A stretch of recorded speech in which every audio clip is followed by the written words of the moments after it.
appreciate you guys' time, and energy. Like you guys said, I am Tavon Parker. My biggest thing is, all I ask is, if you guys don't disrespect me, I won't disrespect you. I just feel it's disrespectful when somebody talks while I talk. Besides that, we're going rock and roll. So background on me, I did graduate from your kind in 2013, about 10 years ago. You walk into the gym, you look up, you'll see Tavon Parker, 1,000-point scorer.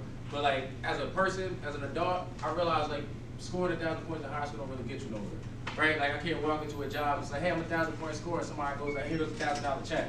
Like the two things don't necessarily go together. So what I started realizing very early is in high school, you start experiencing and start learning some things, and the things that you learn, you will kind of carry on to as an adult, right? So just some background on me. I grew up right down the way on Maple and Persian.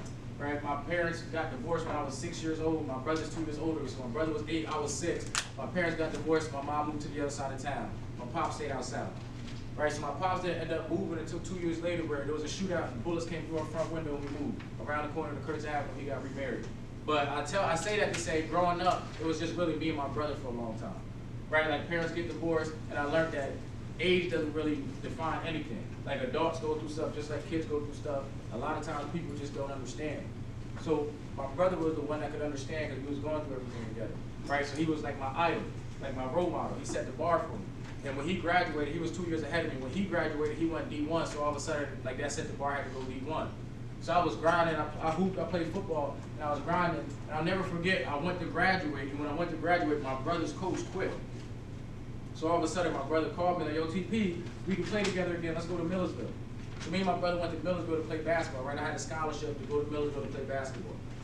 And this is what I mean by your bad habits will catch up to you, right? Because around my junior year, I started smoking and started drinking, right? Smoking weed, drinking. Think about it, I really want you to picture it. Coming to school with a bottle of Ciroc, pouring it out, you and 8 of your friends drinking Ciroc, right? Sober up by the end of the day, leave, go smoke, come back for basketball practice, after practice, go smoke again, and you still scored 1,000 points.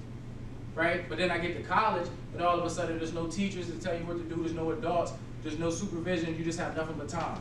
So I continue smoking, drinking, playing basketball, more girls, but all of a sudden I'm not focused on what? School.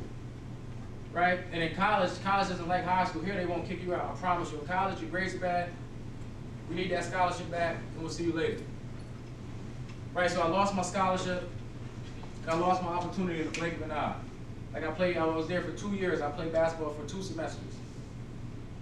And I say that to say, I realized at a very young age, some opportunities that we get don't come back. Right? Because I graduated when I was 17, and by 18, I was at Millersville. 19, I was back in my city in Europe doing nothing.